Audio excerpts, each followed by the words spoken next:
Assalamualaikum warahmatullahi wabarakatuh. Pada kesempatan kali ini, saya akan membahas tentang pengeluaran pemerintah. Sebelumnya, perkenalkan nama saya Vina Vita Ramadhani, NIM 202102 dari kelas 4B dengan mata kuliah Ekonomi Publik. Pada kesempatan kali ini, kita akan membahas tentang definisi pengeluaran pemerintah, teori makro dan teori mikro, lalu ada pembahasan, ada studi kasus, dan juga ada kesimpulan. Sebagai negara berkembang, pemerintah memiliki peran penting dalam mempercepat pembangunan ekonomi. Berbagai kebijakan dilakukan dalam pencapaian tujuan pembangunan ekonomi. Secara teori, kebijakan pengeluaran pemerintah ini merupakan bagian dari kebijakan fiskal, di mana sebagai salah satu wujud intervensi pemerintah di dalam sebuah perekonomian. Fungsi-fungsi yang diemban pemerintah ini dapat dilakukan dengan kebijakan fiskal, dengan salah satu penekanannya melalui kebijakan pengeluaran atau belanja pemerintah. Dari sini, pemerintah melalui kebijakannya dapat melakukan belanja dalam rangka memperoleh barang dan jasa untuk memenuhi kebutuhan publik melalui mekanisme pengadaan barang atau jasa pemerintah. Nah, sebelum masuk lebih dalam lagi, sebaiknya kita mengetahui apa sih definisi dari pengeluaran pemerintah. Pengeluaran pemerintah atau government expenditure ini merujuk pada uang yang dihabiskan pemerintah untuk barang dan jasa atau item lainnya. Di mana pengeluaran pemerintah ini mempunyai dasar teori yang dapat dilihat dari identitas keseimbangan pendapatan nasional yang disimbolkan dengan Y sama dengan C plus I plus G plus X min M, di mana Y itu pendapatan sama dengan konsumsi ditambah investasi ditambah pengeluaran pemerintah ditambah ekspor dikurangi impor, yang merupakan sumber legitimasi pandangan kaum Keynesian akan relevansi campur tangan pemerintah dalam perekonomian. Nah, dari persamaan di atas dapat ditelaah bahwa kenaikan atau penurunan pengeluaran pemerintah akan menaikkan atau menurunkan dari pendapatan nasional itu sendiri. Selanjutnya, kita juga harus mengetahui apa sih peran daripada pemerintah itu dalam suatu perekonomian. Yang pertama ada fungsi alokasi, di mana peran pemerintah di sini itu untuk menyediakan barang dan jasa yang digunakan atau dimanfaatkan oleh masyarakat. Yang kedua ada fungsi distribusi, di mana peran pemerintah untuk mengurus pemerataan distribusi pendapatan masyarakatnya. Yang ketiga ada fungsi stabilisasi atau fungsi regulasi, di mana fungsi pemerintah untuk menciptakan kestabilan di bidang ekonomi. Selanjutnya, untuk membahas lebih dalam lagi tentang pengeluaran pemerintah, kita perlu mengetahui tentang teori makro dan teori mikro. Yang pertama ada teori makro. Teori makro sendiri di sini dibagi menjadi tiga, di mana ada pengeluaran pemerintah untuk pembelian barang dan jasa. Yang kedua ada pengeluaran pemerintah untuk gaji pegawai, dan yang ketiga pengeluaran pemerintah untuk transfer payment. Nah, transfer payment di sini itu bukan pembelian barang atau jasa oleh pemerintah di pasar barang, melainkan mencatat pembayaran atau pembelian langsung kepada warganya yang meliputi misalnya pembayaran subsidi atau bantuan langsung kepada berbagai golongan masyarakatnya, pembayaran pensiun, pembayaran bunga untuk pinjaman pemerintah kepada masyarakat. Nah, secara ekonomis transfer payment itu mempunyai status dan pengaruh yang sama dengan pos gaji pegawai, meskipun secara administratif keduanya itu berbeda. Nah, selanjutnya kita akan membahas tentang model pembangunan tentang perkembangan pengeluaran pemerintah. Nah, pada model ini awalnya diperkenalkan dan dikembangkan oleh Rostov dan Musgrave yang menghubungkan perkembangan pengeluaran pemerintah dengan tahap-tahap pembangunan ekonomi. Rostov membagi 3 tahapan dalam model ini. Ada tahap awal, kemudian ada tahap menengah, dan ada tahap lanjutan. Untuk tahap awal sendiri itu terjadinya perkembangan ekonomi, di mana persentase investasi pemerintah terhadap total investasi besar karena pemerintah harus menyediakan fasilitas dan pelayanan seperti pendidikan, kesehatan, dan juga transportasi. Kemudian pada tahap menengah itu telah terjadi pembangunan ekonomi. Investasi pemerintah masih diperlukan untuk meningkatkan pertumbuhan ekonomi agar dapat semakin meningkat. Tetapi pada tahap ini peranan investasi swasta itu juga semakin besar. Lalu pada tahap lanjutan, Rostov Rostow mengatakan bahwa aktivitas pemerintah beralih dari penyediaan prasarana ke pengeluaran untuk aktivitas sosial seperti kesejahteraan hari tua, program pelayanan kesehatan masyarakat. Di sini juga ada teori dari Adolf Wegner dan Pickuk dan Wisman, di mana teori Adolf Wegner itu menyatakan bahwa pengeluaran pemerintah dan kegiatan pemerintah semakin lama itu akan semakin meningkat. Tendensi ini oleh Wegner disebut sebagai hukum selalu meningkatnya peran pemerintah. Nah, inti dari teori ini adalah makin meningkatnya peran pemerintah dalam kegiatan dan kehidupan ekonomi masyarakat sebagai suatu keseluruhan. Penyebab semakin meningkatnya pengeluaran pemerintah yakni meningkatnya fungsi pertahanan, keamanan, dan ketertiban, meningkatnya fungsi kesejahteraan, meningkatnya fungsi perbankan, serta meningkatnya fungsi pembangunan. Untuk teori Pickuk dan Wisman sendiri itu didasarkan pada suatu analisis penerimaan pengeluaran pemerintah. Dalam teori ini terdapat efek pergantian atau displacement effect, yaitu adanya gangguan sosial yang menyebabkan aktivitas swasta dialihkan pada aktivitas pemerintah. Setelah membahas teori makro, kita akan membahas teori mikro.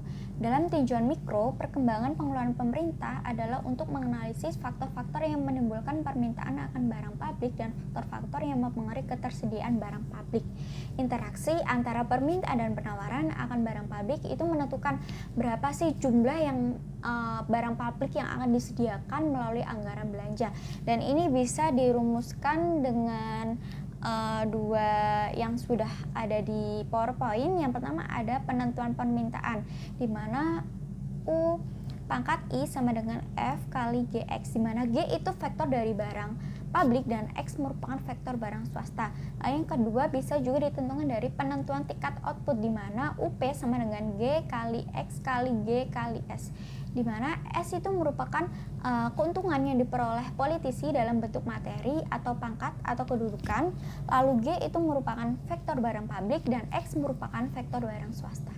Kita sudah masuk pada poin pembahasan. Yang pertama ada pengeluaran negara. Secara umum, belanja negara dalam APBN itu digunakan untuk keperluan penyelenggaraan tugas pemerintah pusat dan pelaksanaan perimbangan keuangan antara pemerintah pusat dan pemerintah daerah. Belanja APBN sendiri itu terdiri dari dua bagian besar, yaitu belanja pemerintah dan transfer daerah. Ini ada jenis-jenis dari pengeluaran negara. Yang pertama ada belanja pemerintah pusat. Belanja pemerintah pusat sendiri itu dibagi menjadi belanja pegawai, belanja barang, belanja modal, pembayaran bunga utang baik dalam luar negeri maupun dalam negeri, subsidi baik BBM dan non-BBM, belanja hibah, belanja sosial, dan belanja lainnya. Untuk transfer daerah sendiri, di sini ada dana perimbangan, dana otomatis khusus, dan dana penyesuaian, di mana dana perimbangan ini juga dibagi menjadi tiga. Ada dana bagi hasil, dana alokasi umum atau DAU, dana alokasi khusus atau DAK. Nah, di sini ada data APBN tahun 2021 dan tahun 2022, di mana ada realisasi penerimaan perpajakan yang telah mencapai 256,18 triliun atau sekitar 16,97% dari target APBN tahun 2022 dan tumbuh 40,95% dengan rincian penerimaan pajak sebesar 199,44 triliun atau sekitar 15,77%. Target atau tumbuh sebesar 36,47% dan penerimaan kepabean dan cukai sebesar 56,74 triliun atau sekitar 23,16% dari target atau tumbuh sekitar 59,31%.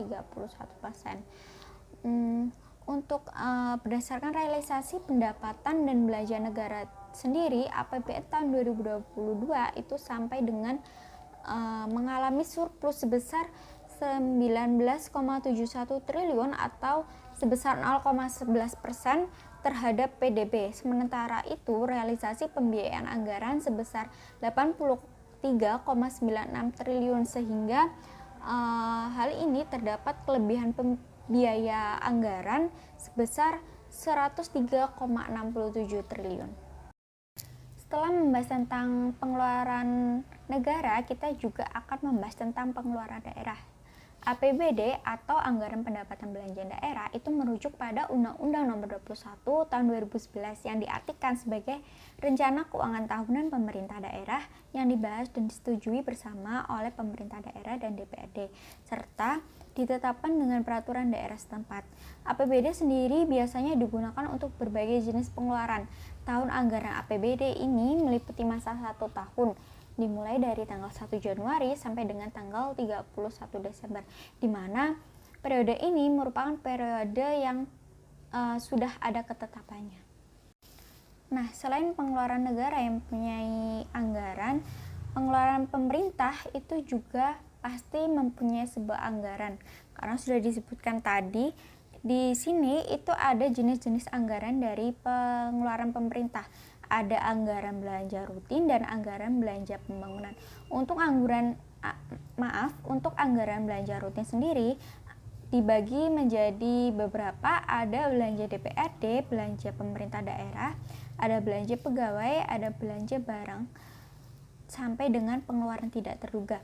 Lalu untuk anggaran belanja pembangunan sendiri, yang pertama ada proyek-proyek daerah, biaya operasional dan sarana pemeliharaan sarana dan prasarana daerah. Lalu ada proyek-proyek pembangunan. Nah, untuk memahami lebih lanjut, kita akan mengangkat satu studi kasus dengan berjudul Perubahan Postur dan Rincian APBN 2020 di masa pandemi COVID-19.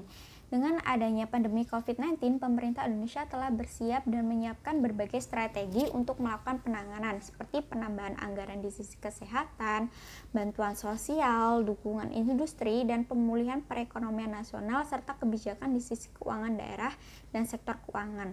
Nah, anggaran pendapatan negara yang semula diperkirakan 2.233 triliun berubah menjadi 1.760 triliun anggaran pendapatan negara.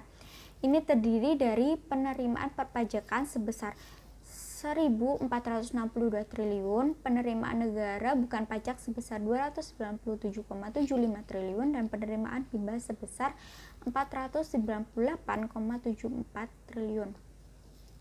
Di mana berdasarkan perhitungan anggaran pendapatan dan anggaran belanja di negara di atas itu diperkirakan akan terjadi defisit sebesar 852,935 triliun atau sebesar 5,07% terhadap PDB, sehingga untuk pembiayaan anggaran dari semula diperkirakan sebesar 307,225 triliun berubah menjadi 852,935 triliun. Nah, kita sudah sampai pada kesimpulan. Setiap anggota masyarakat menginginkan kemakmuran material dan spiritual dalam arti dapat terpenuhi keinginan dan kebutuhannya yang selalu berkembang.